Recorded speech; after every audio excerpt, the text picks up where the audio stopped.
चलिए ब्रेक के बाद आगे बढ़ेंगे। गंदो बलीसा में दो ग्रुप के बीच झड़प में एक शख्स की मौत हुई है, एक घायल हुआ है। आरोपी को पुलिस ने पकड़ लिया। आरोपी ने अपना गला काट लिया है। एसडीएच गंदो में इसका इलाज चल रहा है। लोगों में काफी नाराजगी है और इस वाकये के बाद पूरे इलाके में एक खौफ का मंजर है। तो आपको बताते चले, गंदो बलीसा का यह पूरा मामला है जहां पर मामूली कहासुनी के बाद आपस में झगड़ा हो गया और एक शख्स की इसमें मौत हो गई है, जबकि एक और जख्मी है। इसके अलावा जो आरोपी है, जब वो पुलिस के हाथ लगा तो उसने अपने हाथ से ही अपने आप को जख्मी कर लिया। हालांकि यह वो पुलिस की गिरफ्त में है। एसडीएच गंदो में इसका इलाज चल रहा है। लोगों में एक नाराजगी है और इसके अलावा लोगों में इस बात को लेकर एक डर और खौफ भी है जिस तरह का यह हादसा हुआ है, क्योंकि इस इलाके में इससे पहले इस तरह की वारदात नहीं हुई है। मामूली कहासुनी पर एक शख्स की जान चली गई। और चलिए, हमारे सहयोगी फिरदौस इस वक्त हमारे साथ जुड़े हुए। फिरदौस, कुछ देर पहले आपसे बातचीत हो रही थी, आपने कहा था कि ये जो पूरा मामला है, मामूली कहासुनी का ये पूरा मामला था और इतना ज्यादा ये मामला बढ़ गया कि इसमें एक शख्स की जान चली गई। खुद जो आरोपी है उसने अपने आप पर भी अपने से हमला किया, अपने आप को जख्मी कर लिया। और इस तरह के वाकये क्योंकि यहां पर गंदो और भलीसा में इससे पहले नहीं हुए, इस वजह से लोगों में एक डर भी एक तरह से बना हुआ है।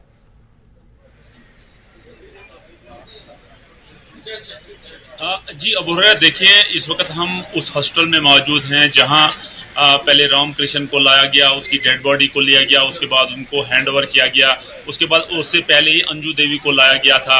अंजू देवी क्योंकि वो घायल थी, वो इंजर्ड थी और उसके बाद उसको एसडीएच लाया गया। अंजू देवी का, उसकी बेटी का कहना है कि हमने 1 घंटे वहां चीखा चिल्लाया और पूरे मोहल्ले वालों को, पूरे गांव वालों को बताया कि हमें हेल्प दीजिए, लेकिन हमें हेल्प नहीं मिली। अगर हमें रेस्क्यू ऑपरेशन, हमें अगर रेस्क्यू उसी वक्त किया होता, हमें उठाया होता तो यकीनी तौर पे हमें उतना खून नहीं बहा होता, जिस वजह से ये क्रिटिकल कंडीशन उन दोनों की। इस वक्त वो जीएमसी डोडा में जेर इलाज हैं और अभी बताया जाता है कि उनकी सर्जरी हुई है।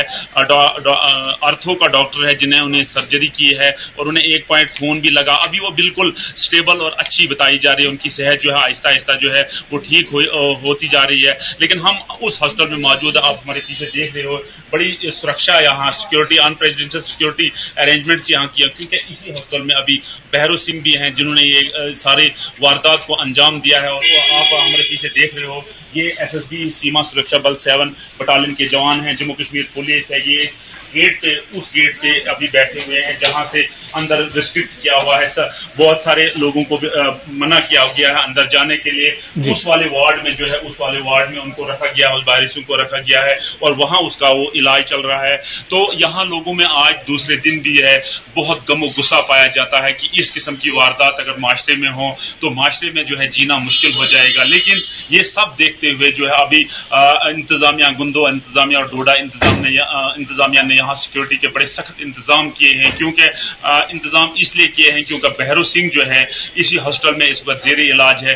बहरो सिंह वो शख्स है जिसने इस सारी वारदात को अंजाम दिया और उसके बाद बहरो सिंह ने जो है अपने ही गले में जो है उसी मतलब जो एक्स था, जो हथियार, तेजदार हथियार था, उसी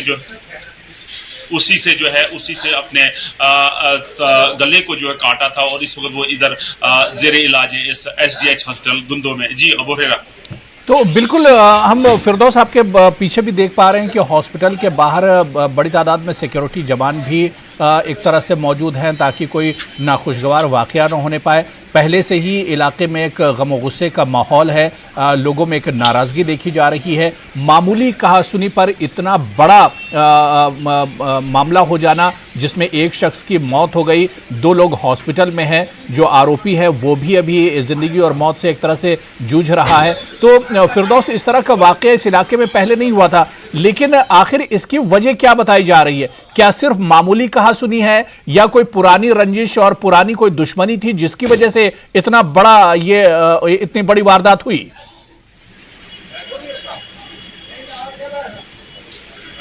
देखिए अबुहरा, इसकी बैकग्राउंड में अगर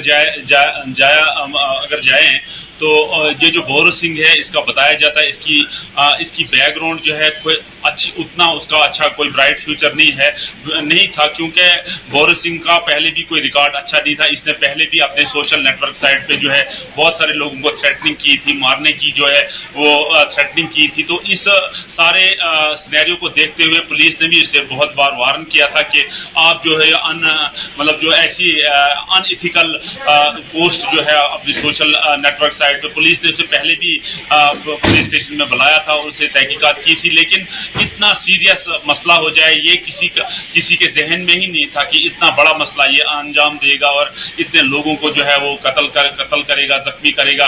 क्योंकि जो अंजू देवी है, अंजू देवी से जब वो बिल्कुल कॉन्शियस थी उस वक्त, उनसे जब हमारी बात हुई, उसका कहना था कि ये हमारे पूरे परिवार को मारना चाहता था, लेकिन स्पॉट पे सिर्फ मैं और मेरा बाप ही था, जिसकी वजह से सिर्फ हम और बच्ची जो छोटी बच्ची थी, सिर्फ 3 लोग ये वहां थे, उन्हीं को मारना चाहता था। लेकिन उसके बाद उसकी पूरी फैमिली को मारना चाहता था, लेकिन उस वक्त वो अवेलेबल नहीं थे, जिसकी वजह से सिर्फ 3 लोगों पे अटैक हुआ और वो सब जो है इस वक्त इलाके में गम गुस्सा पाया जाता है। और इसको इसलिए ज्यादा सिक्योरिटी दी गई है कि खदशा था कि जो डिसीज्ड की फैमिली है वो कहीं इस पे अटैक न करे, वो इस पे कहीं जो है वो उस पे हमला न करे। इस सारे सिनेरियो को देखते हुए जो है इंतजामिया ने भी यहाँ का सिक्योरिटी के कड़े इंतजाम किए हैं, SSB लगाई गई है, जम्मू कश्मीर पुलिस लगाई गई है।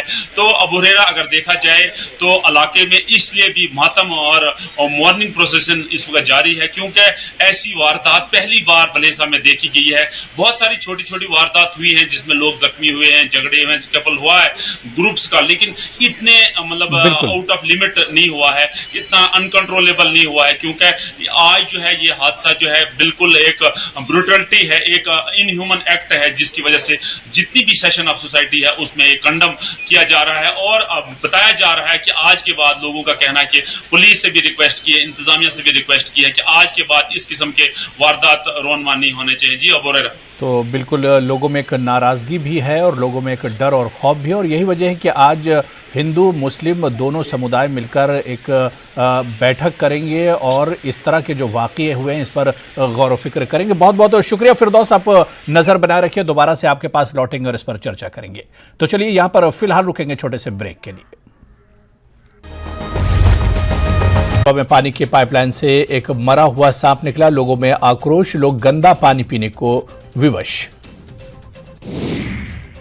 वडगाम और मागाम के आसपास के इलाकों में मेडिकल दुकानों का अचानक निरीक्षण, कानून का उल्लंघन करने पर 7 दुकानों को सील कर दिया गया। मागाम के drug control officer Peerzada Tassaduq Hussain के नेतृत्व में जांच की गई। टनमर्ग में हाईटेक पॉली ग्रीन हाउस में तरह तरह की सब्जियों के पौधे उगाए जा रहे हैं। किसानों और काश्तकारों के लिए फायदेमंद, विभाग की ओर से इस सुविधा से किसान काफी खुश। पुलिस ने नदी में पहली बार राफ्टिंग का ट्रायल, राफ्टिंग करने वाले लोगों में खुशी की लहर। इसके जरिए युवाओं के लिए रोजगार के अच्छे अवसर हासिल किए जा सकते हैं। श्रीनगर के युवाओं का एक समूह साइकिल से घाटी का भ्रमण कर रहा है। Jammu Kashmir mountain biking association के बैनर तले साइकिलिंग सदस्यों ने साइकिल से तराल में कुछ स्थलों का दौरा किया। केंद्रीय पेट्रोलियम और प्राकृतिक गैस मंत्री हरदीप सिंह पुरी ने आरएसपुरा का दौरा किया और कहा कि अनुच्छेद 370 हटने के बाद जम्मू कश्मीर में बेहतर बदलाव आने की नई शुरुआत हुई है और आने वाले समय में अभी बहुत कुछ और भी होगा। ओलावृष्टि और तेज हवाओं के अलावा भारी बारिश ने फसलों को भारी नुकसान पहुंचाया और राजौरी जिले में अखरोट के किसान चिंतित हैं, क्योंकि ओलावृष्टि के कारण इनकी फसलों को भारी नुकसान हुआ है। किसानों ने दुख व्यक्त करते हुए कहा कि इस साल उनके अखरोट पूरी तरह नष्ट हो गए। जम्मू कश्मीर में विकास का एक नया अध्याय शुरू होने वाला है, क्योंकि दूल हस्ती पावर प्रोजेक्ट का दूसरा चरण शुरू होने वाला है। चुनाव पर 5-6 प्रोजेक्ट शुरू होने जा रहे हैं, जिससे 6000 मेगावाट से ज्यादा बिजली पैदा होगी। इससे न सिर्फ जम्मू कश्मीर बल्कि उत्तर भारत के लोगों को भी फायदा पहुंचेगा। पुंछ जिले की मंडी तहसील के दूरदराज भारत पाकिस्तान नियंत्रण रेखा पर स्थित गांव साविजिया में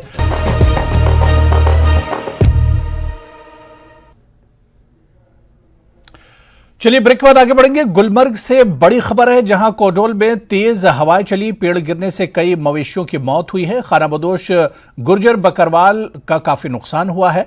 पशुपालन विभाग और पुलिस की टीमें रवाना की गई हैं। दरअसल मौसम खराब था, जिसके बाद तेज हवाएं चली और पेड़ गिरने से गुर्जर बकरवाल के जो मवेशी थे उनकी मौत हुई है। तो गुलमर्ग से बड़ी खबर, जहां पर कोडोल में तेज हवाएं चली हैं, पेड़ गिरने से कई मवेशियों की मौत हुई है। दरअसल ये मवेशी खानाबदोश गुर्जर बकरवाल के हैं, जिनका काफी ज्यादा नुकसान हुआ है। पशुपालन विभाग और पुलिस की टीम मौके के लिए रवाना हुई है। तस्वीरें भी हम आपको दिखा रहे हैं, दर्दनाक तस्वीरें हैं। कई मवेशी पेड़ों की जद में आए हैं, जिनकी दर्दनाक मौत हुई है। हालांकि अब इस पूरे मामले की जांच पड़ताल करने के लिए पशुपालन विभाग और पुलिस की टीमें मौके के लिए रवाना हुई हैं और हालात का जायजा लेंगे कि किस तरह से इसकी भरपाई की जा सकती है। और चलिए, हमारे सहयोगी मुनीर हुर्रा इस वक्त हमारे साथ जुड़े हुए। मुनीर, जो खबर आ रही है कोडोल गुलमर्ग से कि तेज हवाएं चली हैं, मौसम खराब होने की वजह से पेड़ गिरने से कई मवेशियों की मौत हुई है, क्या अब तक मवेशियों की सही तादाद पता चली है और कितना बड़ा नुकसान जो गुर्जर बकरवाल जिनके मवेशी थे उनका हुआ है?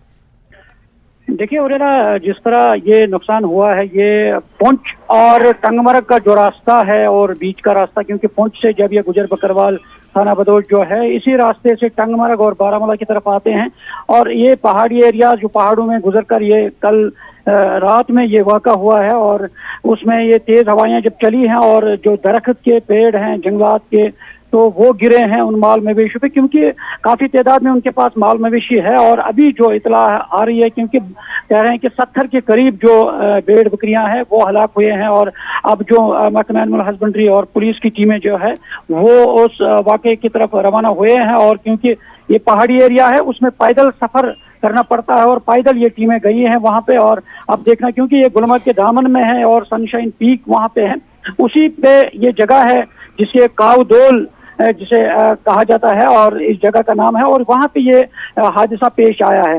अब क्योंकि इससे पहले भी कई वाक़ात इन जंगलात एरियाज में पेश आए हैं, अब देखना है कि कितना नुकसान हुआ है। जब ये टीमें जो वहां पे पहुंचेंगे तो तब उसमें जो तखमीना लगाया जाएगा और इनकी तादाद गिनी जाएगी और कितनी भेड़ बकरियां थी उन जो ये खानाबदोश पुंछ से आ रहे थे यहाँ टंगमर्ग की, और अब ये उसके बाद ही पता चलेगा।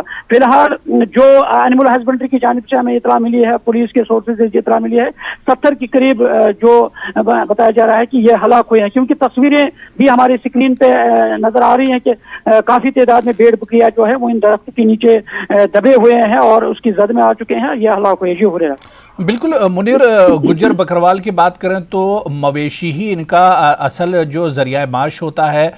ये जहां जहां जाते हैं अपने साथ अपने भेड़ बकरियों को ले जाते हैं। इसके अलावा इनसे कारोबार भी एक तरह से चलता है। तो ये जितनी बड़ी तादाद में हलाकतें हुई है भेड़ बकरियों की पेड़ गिरने से, ऐसे में एक बड़ा नुकसान गुर्जर बकरवाल का कहा जा सकता है।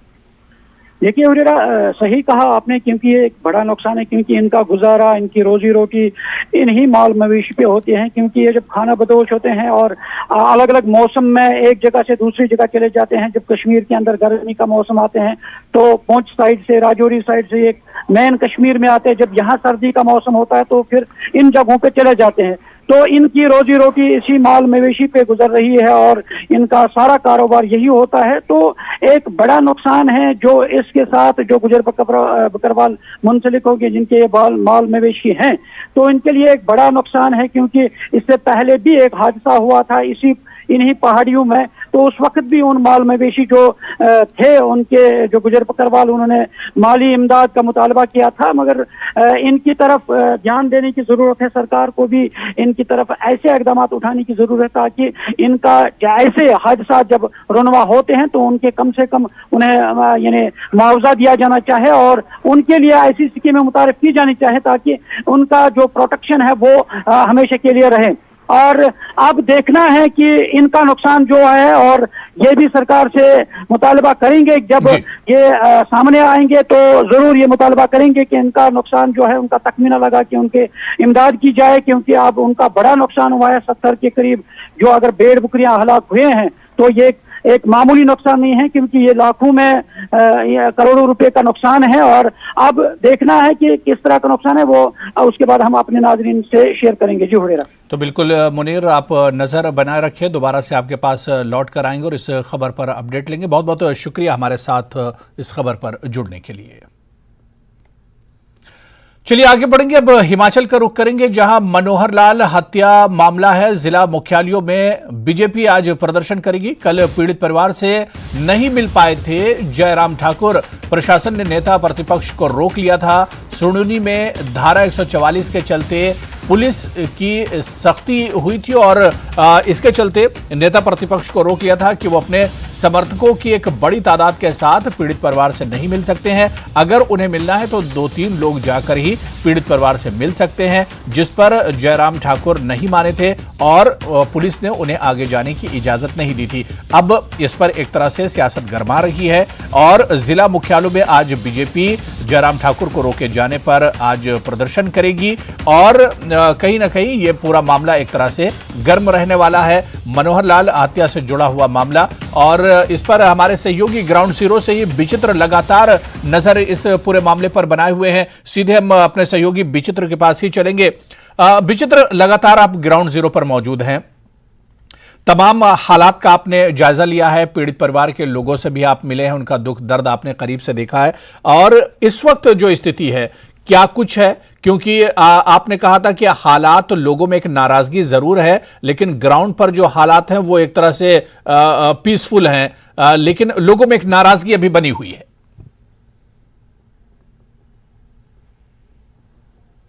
अबू, आपने बिल्कुल सही कहा है, जो नाराजगी है वो हर ओर देखने को मिल रही है, लेकिन ग्राउंड की अगर बात करें तो ग्राउंड जीरो पर भी हालात जो है वो सामान्य हो चुके हैं। और अगर जिला चंबा की बात करें तो चंबा में भी उस तरह के हालात नहीं हैं। लेकिन हाँ, हम ये बात जरूर कह सकते हैं कि क्योंकि जो विपक्ष है, या यूं कहें कि जो भाजपा है, वो इस मुद्दे को जो है वो लगातार उठा रही है। और आज जो है पूरे प्रदेश भर में जो है जिला स्तर पर इस तरह के प्रदर्शन जो है वो किए जाएंगे, यानी आरोपी की खिलाफत करते हुए, उसकी मुखालफत करते हुए जो है उसके खिलाफ कड़ी से कड़ी कार्रवाई की मांग भाजपा की ओर से जो है वो की जा रही है। और साथ ही साथ जो है जो पीड़ित पक्ष है उनको न्याय दिलाने की बात जो है इनकी ओर से की जा रही है। और ये भी कहा जा रहा है कि भाई ये जो मामला है वो फास्ट ट्रैक के जरिए जो है वो चले, ताकि जो है इस मामले में जो है जल्द से जल्द दूध का दूध और पानी का पानी हो। अगर मैं सलूनी की बात करूं तो सलूनी में अभी भी जिला प्रशासन की ओर से जो धारा 144 लगाई गई है आपू, वो एज इट इज बरकरार है और अलग अलग जगहों पर जो है नाकेबंदी की गई है। जितने भी एंट्री पॉइंट्स हैं, चाहे वो चंबा के एंट्री पॉइंट्स हो, चाहे वो सलूनी के एंट्री पॉइंट्स हो, या बाकी जगहों के एंट्री पॉइंट्स हो, हर जगह पर जो है नाकेबंदी है। अतिरिक्त पुलिस बल जो है वो वहां पर डिप्लॉय है और अलग अलग बटालियन से जो है, हिमाचल की अलग अलग बटालियन से पुलिस जो है यहां पर डिप्लॉय कर दी जा चुकी है। और बात अगर किहार थाने की जाए तो आज एक हम लोगों ने एक अलग से जो ग्राउंड जीरो पर यह देखा है कि पुलिस कल तक जो था वो संघनी जो एक क्षेत्र था, जो कि पीड़ितों का जो क्षेत्र है, जो पीड़ित परिवार है उसका जो क्षेत्र है या उसका जो गांव है या जो जहां पर यह इंसिडेंट हुआ है, वहां पर लोगों की आवाजाही निरंतर थी, आवाजाही हो रही थी। लेकिन आज जो है किहार थाना से आगे जो है किसी को भी भेजा नहीं जा रहा है, और इसलिए भी क्योंकि पुलिस ये हवाला दे रही है कि आपकी सिक्योरिटी को भी खतरा हो सकता है। तो यह हवाला देते हुए लोगों को जो है वो अब आगे जो बाहर से लोग आ रहे हैं उनको आगे नहीं जाने दिया जा रहा है, चाहे वो मीडिया के लोग हों, चाहे वो दूसरे लोग हों। और अभी अगर दूसरे तरीके से देखा जाए तो फिलहाल जो है वो माहौल वहां पर पूरी तरह से शांतिपूर्ण तरीके से बना हुआ है। जो ग्राउंड जीरो की रिपोर्टिंग के दौरान हम लोगों ने वहां के लोकेलिटी से जो लोकल लोग हैं, चाहे वो किसी भी बिरादरी के हों, उनसे जो बातचीत करी है अबू, तो उन्होंने यही कहा है कि ये जो आरोपी शख्स है उसका जो है समाज में भी चाल चलन ठीक नहीं था और उसका भाई बिरादरी में भी जो है वो ठीक से उसका यानी वार्तालाप उस तरह से नहीं था। ये हमेशा ही जो है रसूखदार जरूर था, लेकिन जो है इसका आना जाना या आवाजाही जो है वो उस तरह से नहीं थी जो आम लोगों की होती है। और वैसे भी चाहे किसी भी जाति धर्म समुदाय के लोग हों, उनमें आपसी भाईचारा सौहार्द जो है वो सदियों सालों से है। और महज ऐसे लोगों की वजह से जो है इस तरह से माहौल खराब होता है, जो कि नहीं होना चाहिए। तो ये लोग भी कहीं ना कहीं यही डिमांड कर रहे हैं, यही मांग कर रहे हैं कि आरोपी चाहे जो भी हो, जिस समुदाय का हो, जिस जाति धर्म का हो, उसके खिलाफ सख्त कार्रवाई होनी चाहिए और जल्द होनी चाहिए। इनफैक्ट बिल्कुल विचित्र जिस तरह से जयराम ठाकुर को कल रोके जाने पर अब आज जिला मुख्यालय मुख्यालयों में बीजेपी प्रदर्शन करेगी। अभी तक ये पूरा मामला चंबा से जुड़ा हुआ था, लेकिन अब जिस तरह से पूरे राज्य भर में जो जिले मुख्यालय हैं वहां पर बीजेपी प्रदर्शन करेगी, तो अब इस मामले को बीजेपी पूरा राज्य स्तर पर एक तरह से लेकर जा रही है। पूरे स्टेट में अब ये मामला एक तरह से फैलता हुआ नजर आ रहा है। अब देखिए, आपने और हमने तो कवर किया है, लेकिन दर्शकों ने भी देखा है, बहुत से लोगों ने भी देखा है, जो हम लोगों ने लगातार जो जिस तरह से नेता प्रतिपक्ष इस पूरे मामले को लेकर मुखर नजर आ रहे हैं, भाजपा जो है वो मुखर नजर आ रही है, लगातार प्रेस कॉन्फ्रेंसेज और अलग अलग बयानों में हम लोग एक बात सुन रहे हैं कि सवाल वो लोग ये उठा रहे हैं कि इस मामले में जो मुख्य आरोपी है मुसाफिर मोहम्मद और जो शरीफ मोहम्मद, उसके जो पिता हैं जो कि 70 से 75 साल के बताए जा रहे हैं, वो लोग जो हैं वो शुरुआती दौर से जो है ऐसे ही कर्मकांडों में जो है वो संलिप्त रहे हैं, शामिल हैं। यानी कि उनके पास अगर 3 बीघा जमीन है तो फिर वो 100 बीघा जमीन पर किस तरह से, किस बिहाफ पर जो है वो कब्जा कर चुके हुए हैं। क्या वो जो जमीन है वो सरकारी है, गैर सरकारी है, इसकी पैमाइश जो वो होनी चाहिए। एक मांग ये। दूसरी मांग ये कि उनके पास अभी 2000 के नोटों की जो बंदिशें नजर आ रही थी कि 2000 के नोट जो है वो अब चलन में जो है बंद हो जाएंगे, तो उसके बाद जो है वो 2000 के 95 लाख के करीब की ये बात बताया जा रहा है। उनकी ओर से ये बयान आ रहे हैं कि वो वाले नोट जो वो चेंज करवाए हैं वो कैसे हुए। और तीसरा ये कि जब नोटबंदी हुई थी तो एक मुश्त जो है 2 करोड़ रुपए जो है वो बदलाए गए थे, वो कहां से पैसे आए। और चौथा ये कि उसके खाते में जो है 2 करोड़ रुपया कहां से आया और इतने लाखों की उसकी आमदनी कहां से हो रही है, जबकि वो खुद को जो है वो एक मामूली सा भेड़ पालक बताता है। और एक भेड़ पालक के पास इतने सारे पैसे, 3 से 4 जो है बड़ी बड़ी मंजिलें, ये आफ्टरऑल कहां से हो रही हैं। और वो भी ऐसी स्थिति में जब ये शख्स जो एक तो दुर्गम क्षेत्र में रहता है, ऊपर से दुधारी, जिनको कि ये आम लोग अपनी बोली में कहते हैं दुधारी, और ये वो चारगाहें होती है जहां पर हम अमूमन यहाँ के लोग, जैसे पहाड़ी क्षेत्रों के लोग जो है निचले क्षेत्रों से गर्मियों के चलते जो है ऊपर वाले क्षेत्रों में चले जाते हैं। तो ये शख्स तो 12 महीने जो है वो वहां पर रहता है, और वो भी ऐसी स्थिति में जब वहां पर 5 से 6 महीने जो है वो भारी बर्फबारी होती है, वहां पर 5 से 6 फीट तक बर्फबारी होती है। तो उस बर्फबारी में ये शख्स आखिर अपने परिवार के साथ वहां रहता कैसे है, करता क्या है। तो ये बहुत सारे सवाल जो है वो उठाए गए। बहुत से सवाल हैं जिनके जवाब ढूंढने की कोशिश की जाएगी। बिल्कुल, बहुत से सवाल हैं जिनके जवाब ढूंढने की कोशिश की जा रही है, और सरकार का भी यही कहना है कि तमाम एंगल से जांच पड़ताल की जा रही है, और जो दोषी हैं, जो आरोपी हैं, उन्हें एक तरह से बख्शा नहीं जाएगा। विचित्र, आप नजर बनाए रखिए इस पर, आगे भी हम आपसे चर्चा करेंगे। बहुत बहुत शुक्रिया हमारे साथ जुड़ने के लिए। और चलिए, उधमपुर से बड़ी खबर है, लेकिन उससे पहले छोटा सा ब्रेक लेंगे। और चलिए, जैसा कि हमने आपको बताया कि उधमपुर से बड़ी खबर है, जहां पर कपड़े की दुकान में आग लगी है। लेडीज गारमेंट शॉप है जहां पर यह आग लगी है। घटना के समय दुकान बंद थी। जिस वक्त आग लगी है उस वक्त यह दुकान बंद थी, लेकिन कपड़ों की यह दुकान बताई जा रही है जिसमें आग लगी है। तस्वीरें भी हम आपको दिखा रहे हैं। उधमपुर से बड़ी खबर है, जहां कपड़े की दुकान में आग लगी है। लेडीज गारमेंट शॉप है जहां पर यह आग लगी, लेकिन अच्छी बात यह थी कि जिस वक्त ये घटना हुई है दुकान बंद थी, तो कोई जानी नुकसान नहीं हुआ है, लेकिन माली नुकसान बड़े पैमाने पर बताया जा रहा है। फायर ब्रिगेड का जो अमला था वो मौके पर पहुंचा और उसने आग पर एक तरह से काबू पा लिया। और ये तस्वीर हम आपको दिखा रहे हैं कि किस तरह से ये आग लगी थी और उस पर काबू पाया गया है। और यहां पर रुकेंगे फिलहाल छोटे से ब्रेक के लिए।